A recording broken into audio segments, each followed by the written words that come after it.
56 പേരുടെ പട്ടികയാണ് ഇപ്പോൾ കോൺഗ്രസ് പുറത്തുവിട്ടിരിക്കുന്നത്. വളരെ പ്രധാനപ്പെട്ട ഒരു പട്ടിക പുറത്തു വരുമ്പോൾ ഇരിക്കൂറിൽ അഡ്വക്കേറ്റ് സജീവ് ജോസഫ് ആണ് സ്ഥാനാർത്ഥി. ധർമ്മടത്ത് അബ്ദുൾ റഷീദ് മത്സരിക്കും. തലശ്ശേരിയിൽ KP സാജു മത്സരിക്കും. പേരാവൂരിൽ അഡ്വക്കേറ്റ് സണ്ണി ജോസഫ്. മാനന്തവാടിയിൽ ഉഷാ വിജയൻ. സുൽത്താൻ ബത്തേരിയിൽ IC ബാലകൃഷ്ണൻ. കൽപ്പറ്റയിൽ അഡ്വക്കേറ്റ് T സിദ്ദിഖ്. നാദാപുരത്ത് KM അഭിജിത്ത്. കൊയിലാണ്ടിയിൽ അഡ്വക്കേറ്റ് പ്രവീൺ കുമാർ. ബാലുശ്ശേരിയിൽ BT സൂരജ്. എലത്തൂരിൽ മിസസ് വിദ്യ ബാലകൃഷ്ണൻ. ഒപ്പം തന്നെ കോഴിക്കോട് നോർത്തിൽ അഡ്വക്കേറ്റ് K ജയന്ത്. നിലമ്പൂരിൽ ആര്യാടൻ ഷൗക്കത്ത്. വണ്ടൂരിൽ AP അനിൽകുമാർ. തവനൂരിൽ VS ജോയ്. പൊന്നാനിയിൽ നൌഷാദ് അലി. തൃത്താലയിൽ BT ബൽറാം. കോങ്ങാട് KA തുളസി മത്സരിക്കും. മലമ്പുഴയിൽ A സുരേഷാണ് സ്ഥാനാർത്ഥി. മലമ്പുഴയിൽ A സുരേഷിനെ സ്ഥാനാർത്ഥിത്വം ഉറപ്പായിരിക്കുന്നു. പാലക്കാട് രമേശ് പിഷാരടി. പാലക്കാട് സിറ്റിംഗ് MLA മത്സരിക്കാത്ത ഇടമാണ്. അവിടെ രമേശ് പിഷാരടി കോൺഗ്രസിന്റെ സ്ഥാനാർത്ഥിയാകും. തരൂരിൽ KC സുബ്രഹ്മണ്യനാണ് സ്ഥാനാർത്ഥി. ചിറ്റൂരിൽ അഡ്വക്കേറ്റ് സുമേഷ് അച്യുതൻ സ്ഥാനാർത്ഥിയാകും. നെന്മാറയിൽ T തങ്കപ്പൻ. ആലത്തൂരിൽ KN ഫെബിൻ. മണലൂരിൽ TN പ്രതാപൻ സ്ഥാനാർത്ഥി. ഒല്ലൂരിൽ അഡ്വക്കേറ്റ് ഷാജി J കൊണ്ടാക്കാടത്ത് സ്ഥാനാർത്ഥിയാകും. തൃശൂരിൽ രാജൻ J പള്ളത്താണ് സ്ഥാനാർത്ഥി. നാട്ടികയിൽ അഡ്വക്കേറ്റ് സുനിൽ ലാലൂർ സ്ഥാനാർത്ഥിയാകും. കയ്പമംഗലത്ത് TM നാസർ. പുതുക്കാട് KM ബാബുരാജ്. ചാലക്കുടിയിൽ സനീഷ് കുമാർ ജോസഫ്. കൊടുങ്ങല്ലൂരിൽ OJ ജനീഷ്. അങ്കമാലിയിൽ റോജി M ജോൺ. ആലുവയിൽ അൻവർ സാദത്ത്. പറവൂരിൽ BD സതീശൻ. എറണാകുളത്ത് TJ വിനോദ്. തൃക്കാക്കര ഉമാ തോമസ് മത്സരിക്കും. തൃക്കാക്കരയിൽ ഉമാ തോമസ് തന്നെ മത്സരിക്കും. കുന്നത്തുനാട് VP സജീന്ദ്രനാണ് സ്ഥാനാർത്ഥി. മൂവാറ്റുപുഴയിൽ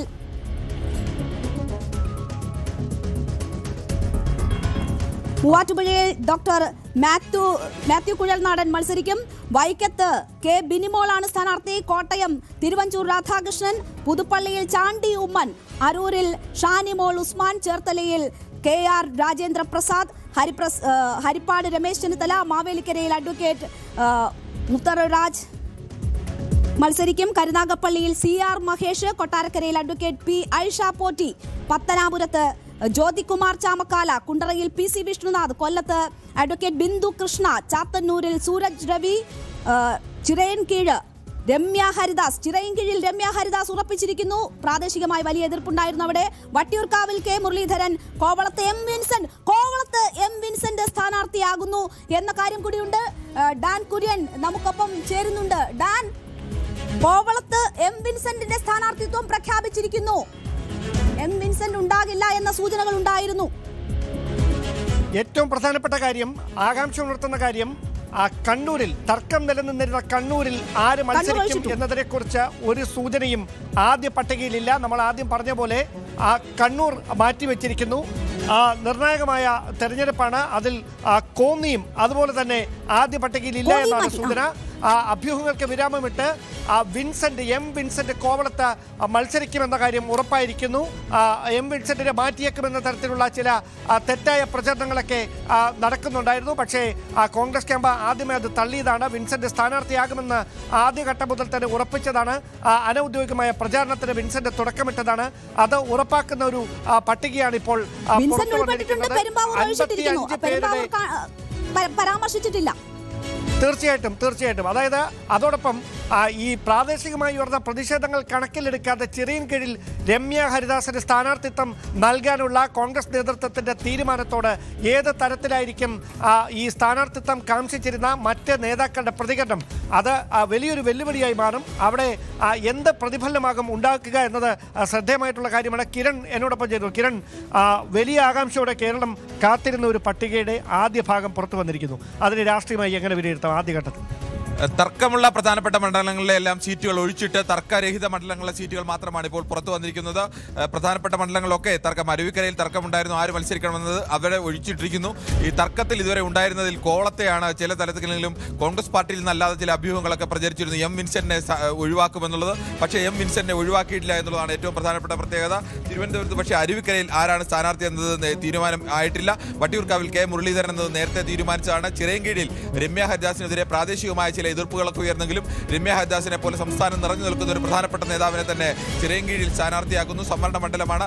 ചാത്തന്നൂരിൽ നേരത്തെ അത് ഫോർവേഡ് ബ്ലോക്കിന് നൽകാമെന്ന് തീരുമാനമുണ്ടായിരുന്നു. പക്ഷേ അത് പിൻവലിച്ച ചാത്തന്നൂരിൽ സൂരജ് രവിക്ക് സ്ഥാനാർത്ഥിത്വം നൽകുന്നു. കൊല്ലത്ത് അഡ്വക്കേറ്റ് ബിന്ദു കൃഷ്ണ തന്നെ കഴിഞ്ഞ തവണ മത്സരിച്ച് പരാജയപ്പെട്ട ബിന്ദു കൃഷ്ണ തന്നെ കൊല്ലത്ത് വീണ്ടും മത്സരിക്കുന്നു. നേരത്തെ ബിന്ദു കൃഷ്ണ തന്നെ അന്ന് ഏറെക്കുറെ ഉറപ്പായിരുന്നു. കുണ്ടറയിൽ സിറ്റിംഗ് MLA PC വിഷ്ണുനാഥ് തന്നെയാണ് മത്സരിക്കുന്നത്. അതിൽ കാര്യമായ തർക്കങ്ങളില്ലായിരുന്നു. പത്തനാപുരം കേന്ദ്രീകരിച്ച് കഴിഞ്ഞ തവണ മത്സരിക്കുകയും വീണ്ടും പ്രവർത്തിക്കുകയും ചെയ്തുകൊണ്ടിരുന്ന ജ്യോതികുമാർ ചാമക്കാല തന്നെയാണ് KB ഗണേഷ് കുമാറിന്റെ എതിരാളിയായി കോൺഗ്രസ് അവതരിപ്പിക്കുന്നത്. കഴിഞ്ഞ തവണയും ജ്യോതികുമാർ ചാമക്കല തന്നെയായിരുന്നു. കൊട്ടാരക്കരയിൽ ധനമന്ത്രി KN ബാലഗോപാലിന് എതിരാളിയായി വരുന്നത് ഐഷ പോറ്റിയാണ്. മുമ്പ് LDF MLA ആയിരുന്ന CPM നേതാവായിരുന്ന ഐഷ പോറ്റി KN ബാലഗോപാലിന് എതിരാളിയായി വരുന്നു. കൊട്ടാരക്കരയിൽ തന്നെ മുൻ MLA കൂടിയാണ്. കരുനാഗപ്പള്ളിയിൽ സിറ്റിംഗ് MLA CR മഹേഷ് അക്കാര്യത്തിൽ ഏതെങ്കിലും തരത്തിൽ തർക്കമുണ്ടായിരുന്നില്ല. മാവേലിക്കരയിൽ മുത്താര രാജ് തന്നെ ആവും എന്നത് നേരത്തെ തന്നെ ഏറെക്കുറെ വ്യക്തമായിരുന്നു. അത് അങ്ങനെ തന്നെയാണ് വന്നിരിക്കുന്നത്. ഹരിപ്പാട് രമേശ് ചെന്നിത്തല, അതിലും കാര്യം മാറ്റമില്ല. ചേർത്തലയിൽ KR രാജേന്ദ്ര പ്രസാദാണ് വന്നിരിക്കുന്നത്. അരൂരിൽ ഷാനിമോൾ ഉസ്മാൻ വന്നിരിക്കുന്നു. പുതുപ്പള്ളിയിൽ സിറ്റിംഗ് MLA ധർമ്മടത്ത് അബ്ദുൾ റഷീദ് മത്സരിക്കും എന്ന് വ്യക്തമായിരിക്കുകയാണ്. കഴിഞ്ഞ തവണ തളിപ്പറമ്പിലായിരുന്നു അബ്ദുൾ റഷീദ് മത്സരിച്ചത്. അതായത് തളിപ്പറമ്പിൽ TK ഗോവിന്ദനെ പിന്തുണയ്ക്കാനുള്ള സാധ്യത ഏറുന്നു എന്നൊരു സാഹചര്യമാണ് അബ്ദുൾ റഷീദിനെ ധർമ്മടത്തേക്ക് മാറ്റിക്കൊണ്ടുള്ള തീരുമാനത്തിലൂടെ വ്യക്തമാകുന്നത്, അല്ലേ? അതായത് മുഖ്യമന്ത്രിക്കെതിരെ യൂത്ത് കോൺഗ്രസിന്റെ ഒരു യുവ നേതാവിനെ മത്സരരംഗത്തേക്ക് ഇറക്കുന്നതിലൂടെ കൃത്യമായൊരു രാഷ്ട്രീയ സന്ദേശം കൂടിയാണ് കോൺഗ്രസ് നൽകുന്നത്. ഒരുപക്ഷെ ധർമ്മടത്ത് മുഖ്യമന്ത്രിക്കെതിരെ കരുത്തരായ ഒരു സ്ഥാനാർത്ഥി, ഒരുപക്ഷെ ഒരു MP തന്നെ മത്സരരംഗത്തേക്ക് വന്നേക്കും.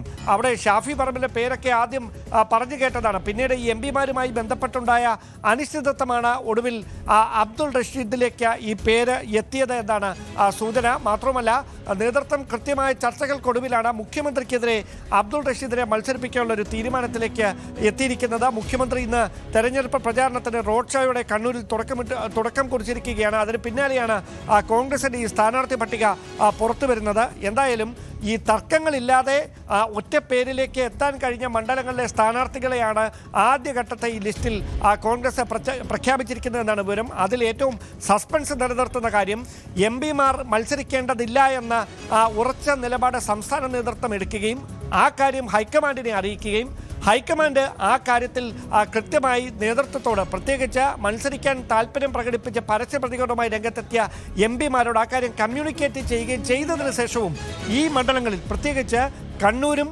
കോന്നിയിലും ആര് മത്സരിക്കുമെന്ന കാര്യത്തിൽ ഒരു സസ്പെൻസായി മാറ്റി നിർത്തിയിരിക്കുന്നത് ഒരുപക്ഷെ അതുമായി ബന്ധപ്പെട്ട കൂടുതൽ ആകാംക്ഷ ഉണർത്തുന്ന ഒരു രാഷ്ട്രീയ സാഹചര്യത്തിലേക്ക് കാര്യങ്ങൾ എത്തിച്ചിരിക്കുന്നതാണ്. 55 പേരുടെ പട്ടികയാണ് 55 പേരുടെ പട്ടികയാണ് ഇപ്പോൾ പുറത്തു വന്നിട്ടുള്ളത്. 56 55 പേരുടെ ഭൂരിപക്ഷം കുറയ്ക്കാൻ 22,689 കുറയ്ക്കാൻ കഴിഞ്ഞ ഒരു നേതാവ് കൂടിയാണ്. യുവ നേതാവാണെങ്കിൽ പോലും അപ്രസക്തനായ ഒരു സ്ഥാനാർത്ഥിയാണെന്ന് പറയാൻ കഴിയില്ല.